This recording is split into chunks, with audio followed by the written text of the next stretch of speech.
नमस्कार मित्रांनो, पुन्हा एकदा तुमचं स्वागत आहे आपल्या यूट्यूब चॅनलमध्ये. आणि आज आपण कलर देणार आहोत घरासमोरील जी बुद्धांच्या मूर्तीमागची भिंत आहे त्याला.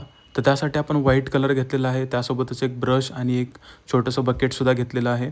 आता आपण पहिल्यांदा कलर जो व्हाईट कलर घेतला आहे त्याला आपण पाण्यामध्ये मिक्स करून घेऊयात, जेणेकरून तो व्यवस्थित मिक्स होऊन जाईल.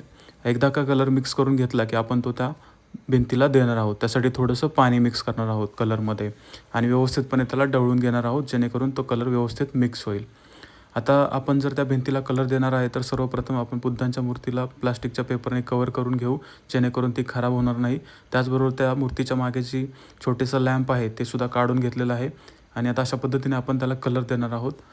तर बघूयात कलर दिल्यानंतर साधारण ही भिंत कशी दिसते. आता त्या भिंतीच्या साईडलाच काही छोटी छोटी झाडं पण आहेत, तर त्यांनाही आपण छोट्या बारदानाच्या साहाय्याने कव्हर करून घेतले, जेणेकरून कलर त्यांच्यावर सांडून ते खराब होऊ नयेत. तर हे अशा पद्धतीने आपण फास्ट फॉरवर्डमध्ये बघू शकता की ही पूर्ण भिंत पावसाच्या पाण्यामुळे अशी खराब झालेली आणि ते व्यवस्थित दिसत नव्हतं. तर त्यामुळे आपण ठरवलं की याला पूर्णपणे व्हाईट कलर देऊया. तर अशा पद्धतीने आपण पूर्ण भिंत व्हाईट करून घेणार आहोत आणि तुम्ही बघू शकता की कसं ते पूर्ण एक भिंत ज्याच्यावरती डाग पडले होते पाण्याच्या प्रवाहामुळे, ते पूर्णच गेल्यानंतर अशी एक साधारण व्यवस्थित आणि क्लीन अशी भिंत आपल्याला पाहायला मिळते इथं.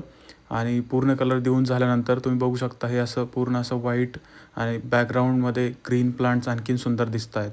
अशाच व्हिडिओसाठी सबस्क्राईब करायला विसरू नका.